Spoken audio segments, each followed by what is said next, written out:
नमस्कार, good news के एक और एपिसोड के साथ मैं शहला निगार आपके समक्ष हाजिर हूं। तो चलिए जल्दी से नजर डालते हैं कि क्या कुछ है आज के प्रोग्राम की हाइलाइट्स। जख्मी परिंदों को लौटा रहे आसमान, दो भाइयों के जुनून की कहानी। तमिलनाडु की मिट्टी में दबी मिली 10,000 साल पुरानी इंसानी दास्तान। क्या जंग खाया कबाड़ बन सकता है किसी शहर की शान? अहमदाबाद नगर निगम ने किया कमाल। समुद्र की गोद में समानता का कदम, अब दिव्यांग अकेले एंजॉय कर सकते हैं बीच। पतंग को आजादी का प्रतीक कहने वाले हम इंसान जब उसी पतंग से आसमान में उड़ान भरते आजाद परिंदों को घायल कर देते हैं, तो क्या हम पीछे मुड़कर कभी उनकी तरफ देखते भी हैं? ये बात हमें बहुत कुछ सोचने पर मजबूर करती है। और इसी को सोचते हुए दिल्ली के वजीराबाद की संकरी गलियों में चल रहा है वाइल्ड लाइफ रेस्क्यू। जी हाँ, आज हम आपको इस वाइल्ड लाइफ रेस्क्यू में लेकर चलेंगे जहां पर नदीम शहजाद और मोहम्मद सऊद, ये दो भाई पिछले 25 सालों से घायल परिंदों को लेकर आते हैं और यहां पर रेस्क्यू करते हैं, उन्हें ठीक करते हैं और वापस हवा में छोड़ देते हैं।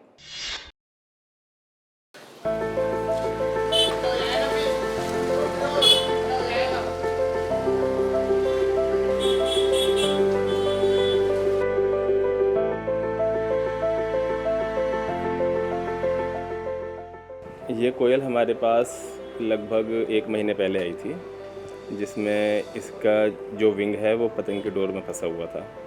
तो उसकी वजह से विंग में इसके इशू था कि ये ठीक से विंग अपना मूव नहीं कर पा रही थी, तो इस वजह से फ़्लाइट नहीं ले पाई है।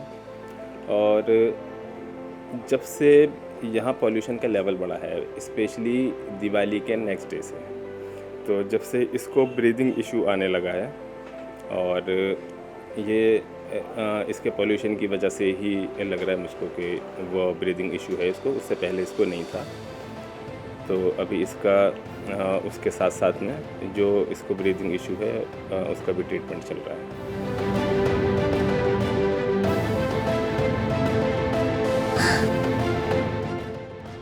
चाइनीज मांझा हो या आम मांझा, फर्क नहीं पड़ता, दोनों ही पंखों की उड़ान रोक देते हैं।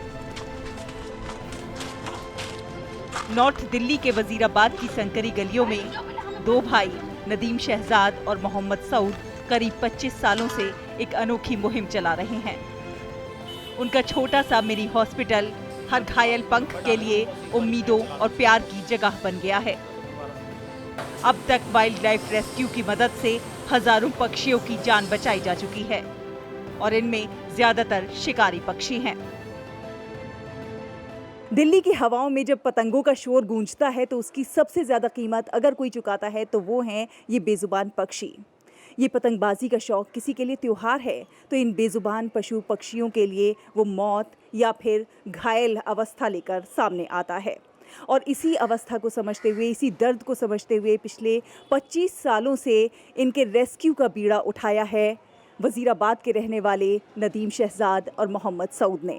नदीम शहजाद हमारे साथ मौजूद हैं, आइए उनसे बात करते हैं। कैसे ये पक्षी आपको मिलते हैं, कैसे आपने इस परेशानी को समझा और कैसे आपने ये बीड़ा उठाया? बचपन में जब हम स्कूल जाया करते थे तब हमें एक चील मिली थी जो घायल थी और उसको कोई लेने वाला नहीं था, कोई भी बर्ड हॉस्पिटल उसे लेने के लिए तैयार नहीं था। तो आगे चलकर जब हम जॉब करने लगे, पढ़ाई ख़त्म हो गई, तो तब हमें जब एक और ऐसे एक चील मिली तो उसको हम अपने घर ले आए और उसका इलाज कराने के लिए फिर हमने डॉक्टर को अपने घर पे बुलाया।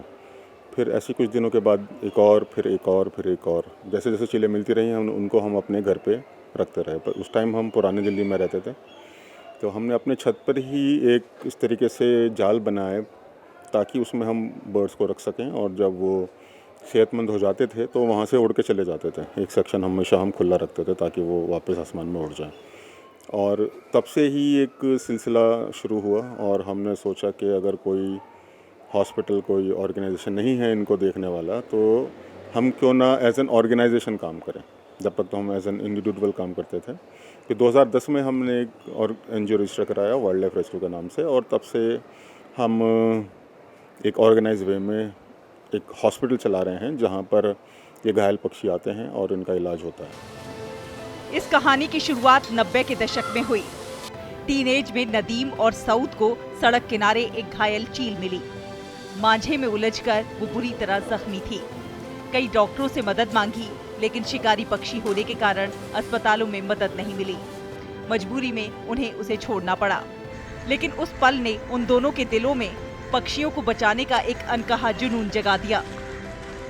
फिर जब साल 2003 में फिर से एक घायल चील मिली, तब उन्हें एक डॉक्टर मिल गया जिसने उसे जिंदगी दी, और यहीं से उनकी कहानी ने आकार लिया। धीरे धीरे घायल पक्षियों की तादाद इतनी बढ़ गई कि उन्हें अपने घर के एक कोने को ही एक बड़ा बाड़ा बनाना पड़ा। धातु के प्रोडक्ट्स बनाने का पारिवारिक व्यवसाय चलाने वाले शहजाद और सऊद ने 2010 में एनजीओ बनाया और उसका नाम रखा वाइल्ड लाइफ रेस्क्यू। आज यहाँ हर साल कम से कम 40 प्रजातियों के पक्षियों का इलाज होता है, जिनमें चील, उल्लू, बाज, जलमुर्गी और बगुले भी शामिल हैं। जो 95% केसेस आते हैं वो हमारे पास आते हैं जो दूसरे वेटरनरी हॉस्पिटल से हमको ट्रांसफ़र किया जाता है, क्योंकि ये हमारा जो सेंटर है वो स्पेशलाइज्ड बर्ड्स ऑफ प्रे के लिए है। और जितने भी हंटिंग बर्ड्स हैं, जैसे जो वाटर बर्ड्स हैं जो फिशेस की भी हंटिंग करते हैं, तो वो भी हमारे पास ही आते हैं। दिल्ली में मेजॉरिटी वेटरनरी हॉस्पिटल में अगर इस टाइप के बर्ड्स जाएंगे तो वो हमारे पास ही ट्रांसफ़र होंगे।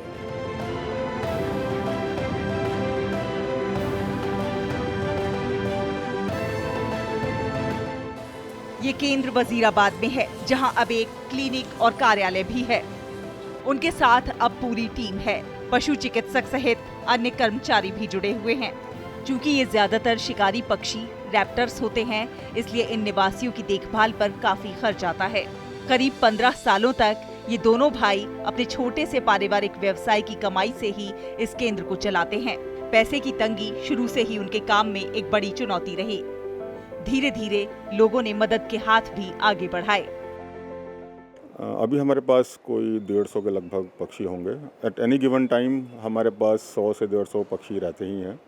और 2010 से अब तक हमने 38,000 पक्षियों को रेस्क्यू किया है, जिसमें ज़्यादातर वो पक्षी हैं जो मांस खाने वाले या शिकारी पक्षी जिन्हें बोलते हैं, क्योंकि उन्हीं का ही एक इशू था जो जिनको सेंटर नहीं मिल पाता था ट्रीटमेंट के लिए।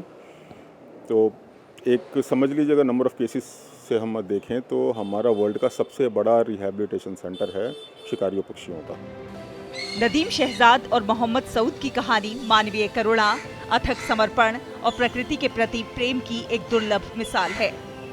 उन्होंने उस शून्य को भरा है जिसे औपचारिक संस्थानों ने मांसाहारी पक्षियों का इलाज करने से इनकार करके पैदा कर दिया था।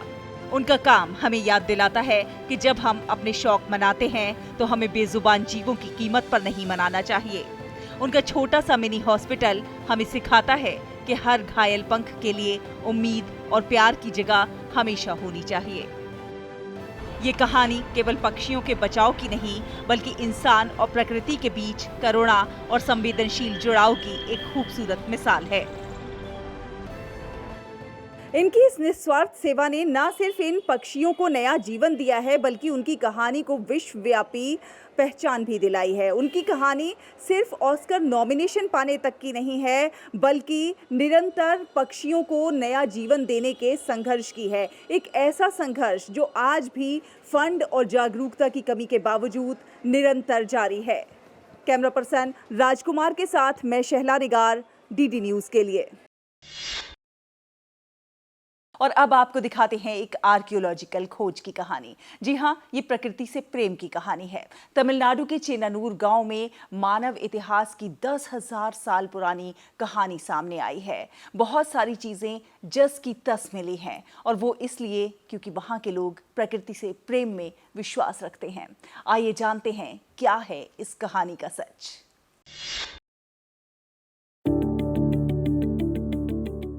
तमिलनाडु के कृष्णगिरी जिले में प्रखंड के चेन्नूर नाम के छोटे से गांव ने अचानक पूरी दुनिया की एक झलक दिखा दी। कल्पना कीजिए 10,000 साल पहले का वह दौर, जब इंसान अभी अभी पत्थर की कुल्हाड़ियां घिस रहा था, रंगीन मिट्टी के बर्तन बना रहा था। आदि मानव जो जानवरों से अलग इंसान जैसा सोचता था वहां बसता था। लेकिन कुछ बाधाएं आई, शायद जलवायु, शायद भूकंप या कुछ और भी। पुरातत्व वाले लोग आए, खुदाई की और सब साफ हो गया। ये वस्तुएं वैसी ही मिली जैसे छोड़ कर गए थे। चिननूर गांव में प्राचीन मानव के अस्तित्व की पुष्टि के बाद इस स्थान को संरक्षित स्थल घोषित किया गया और पिछले 1 वर्ष में 8 उत्खनन कार्य किए जा चुके हैं। यह कार्य जून 2024 से चल रहा है ताकि हम सब देख सकें वो पहला इंसान जो शायद सपने भी देखता होगा। इसमें पत्थर की कुल्हाड़ियां, हाथ से रंगे बर्तन, शंख, कंगन और दुर्लभ मनके जैसी 575 वस्तुएं मिली हैं। जब उनकी जांच की गई तो दुनिया यह जानकर दंग रह गई कि ये 10,000 वर्ष पूर्व मानव द्वारा प्रयुक्त वस्तुएं थीं। उत्खनन निदेशक परम थमन ने बताया कि ऑक्सफोर्ड विश्वविद्यालय ने इसकी पुष्टि की है। इस गांव में प्राचीन मानव के अस्तित्व में आने वाली बाधाओं की पुष्टि के बाद इस स्थान को संरक्षित स्थल घोषित किया गया और पिछले 1 वर्ष में 8 उत्खनन कार्य किए जा चुके हैं। यह कार्य जून 2024 से चल रहा है। इसमें पत्थर की कुल्हाड़ियां, हाथ से रंगे बर्तन, शंख, कंगन और दुर्लभ मनके जैसी 575 वस्तुएं मिली हैं। जब इनकी जांच की गई तो दुनिया यह जानकर दंग रह गई कि ये 10,000 वर्ष पूर्व मानव द्वारा प्रयुक्त वस्तुएं थीं। ऑक्सफोर्ड विश्वविद्यालय ने भी इसकी पुष्टि की है। यह एक चमत्कार माना जाता है कि इस गांव में लगभग 10,000 वर्ष पूर्व से लेकर आज तक मानव जीवन निरंतर चला आ रहा है। इतिहास प्रेमी गोविंद राज ने अनुरोध किया कि केंद्र और राज्य सरकारें इसी तरह के शोध कार्य जारी रखें और तमिलनाडु को गौरवान्वित करें। 10,000 ஆண்டுகளாகவும் यह एक चमत्कार ही है कि इस गांव में लगभग 10,000 वर्ष पूर्व से आज तक मानव जीवन निरंतर चला आ रहा है। मेरा अनुरोध है कि केंद्र और राज्य सरकारें इसी तरह के शोध कार्य जारी रखें और तमिलनाडु को गौरवान्वित करें। பெருமிதமாக பெருமை பெற்றுக்கொள்கின்றோம்। अब सोचिए, इस संरक्षित चिन्नूर से पुराने दौर की वो कुल्हाड़ियां, रंगीन बर्तन बाहर आए हैं 10,000 साल पुराने। इससे पर्यटन का जादू तो चढ़ेगा ही, गांव में आर्थिक समृद्धि भी आएगी। गुड न्यूज जज्बा इंडिया के लिए तमिलनाडु के कृष्णगिरी जिले के चिननूर गांव से रितेश रंजन की रिपोर्ट, डीडी न्यूज।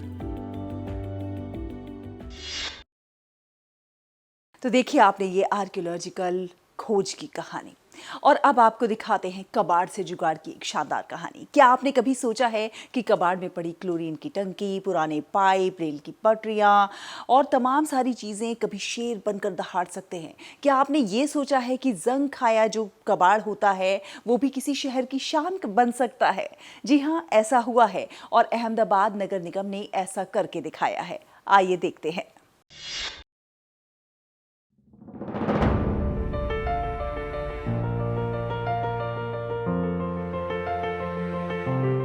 अहमदाबाद की मुख्य सड़कों पर लगी ये प्रतिमाएं आपने जरूर देखी होंगी, लेकिन क्या आपको पता है कि ये बनी किससे हैं? खूबसूरत दिखती इस कला के पीछे की क्रिएटिविटी भी उतनी ही अद्भुत है।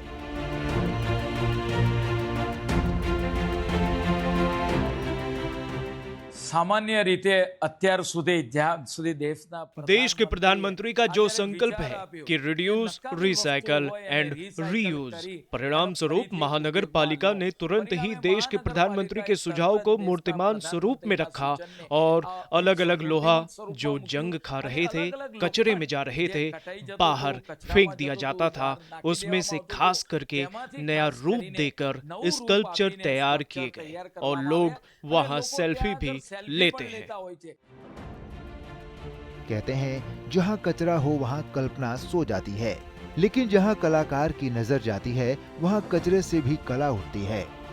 इसी दृष्टि से आर्किटेक्ट सुनील श्रीधर ने देश विदेश में कला रचने के बाद अहमदाबाद में 34 से भी अधिक स्कल्पचर बनाए हैं और अब इन्फिनिटी हॉर्स, 40 टन वजन वाला विशाल सिंह जैसे स्कल्पचर भी तैयार हैं।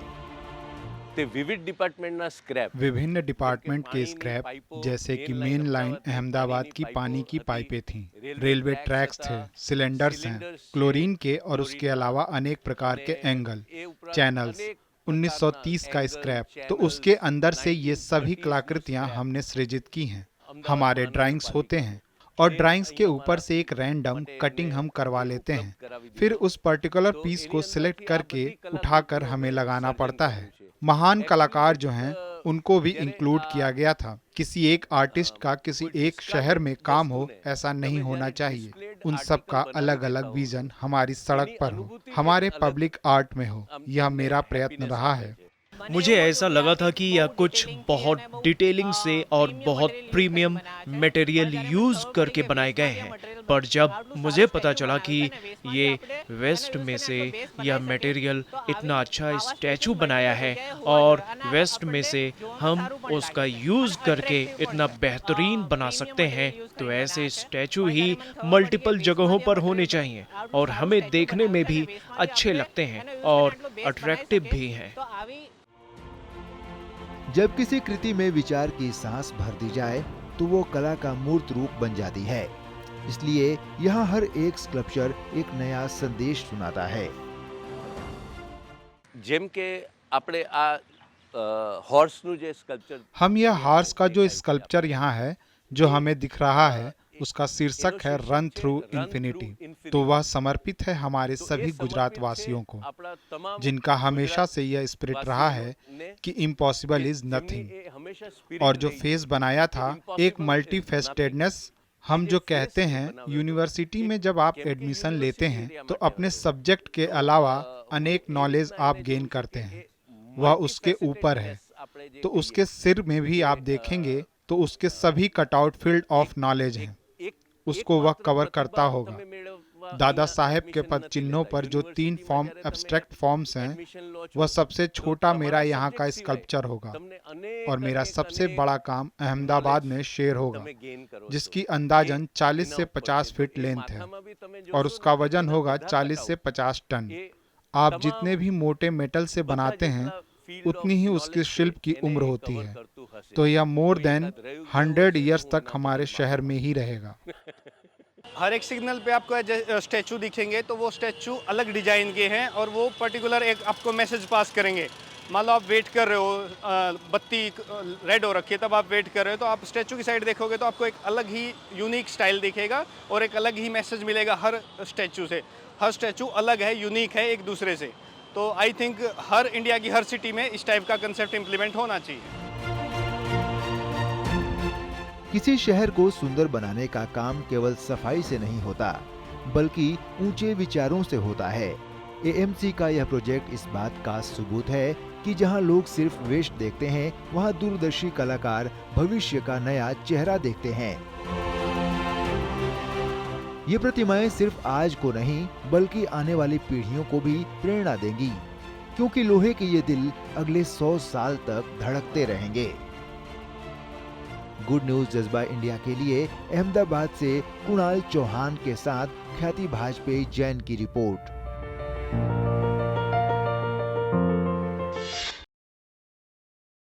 और आज की गुड न्यूज में गोवा से एक दिल छू लेने वाली खबर। जी हाँ, मिरामार बीच पर दिव्यांग भाई बहनों के लिए एक खास बोर्ड वॉक तैयार हो गया है।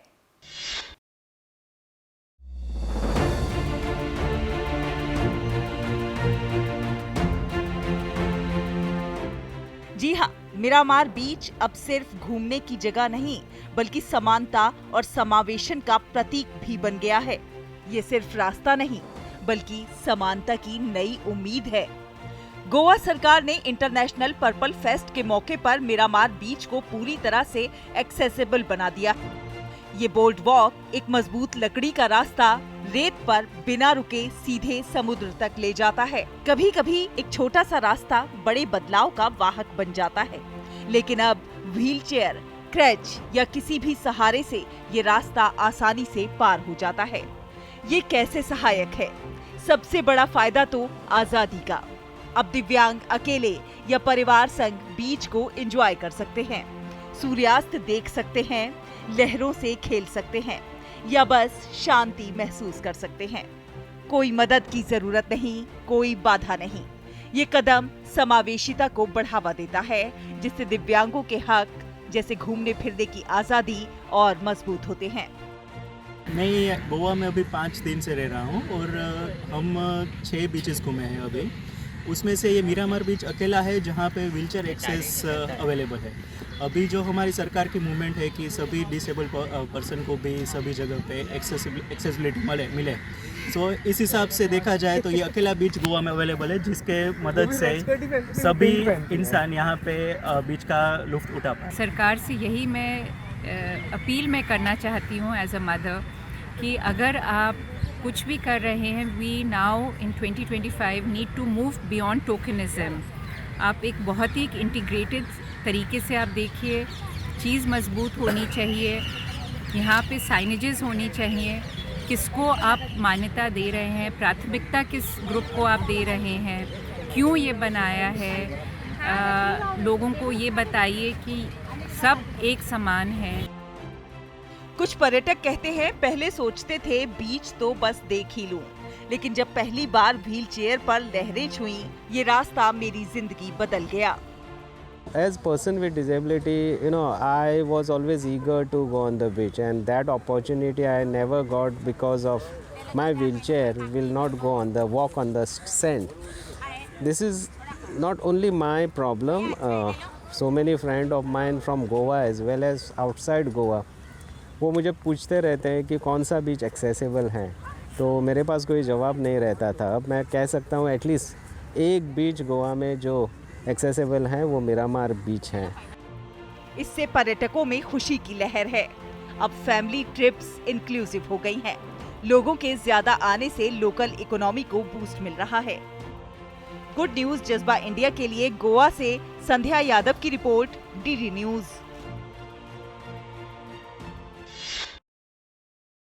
तो देखिए आपने ये तमाम खबरें। ये अच्छी खबरें हमें सकारात्मकता की ओर ले जाती हैं, हमें अच्छा सोचने पर मजबूर करती हैं, कुछ खास करने पर मजबूर करती हैं। और जब हम कुछ अच्छा और ख़ास करते हैं तो कहीं ना कहीं समाज में, एक बेहतर समाज के निर्माण में सहायक सिद्ध होते हैं। उम्मीद है आप सबको हमारे ये प्रोग्राम बहुत पसंद आ रहा होगा। आप अपनी प्रतिक्रियाएं हम तक भेज सकते हैं। हमारा ईमेल आईडी है dd.goodnewsindia@gmail.com। आपसे भी अनुरोध है कि आप भी कुछ ना कुछ अच्छा करते रहिए, खास करते रहिए, देश और समाज के विकास में अपना योगदान जरूर दीजिए। अगले हफ्ते फिर होगी आपसे मुलाकात कुछ और अच्छी कहानियों के साथ। तब तक के लिए हमारी पूरी टीम को दीजिए अनुमति। नमस्कार।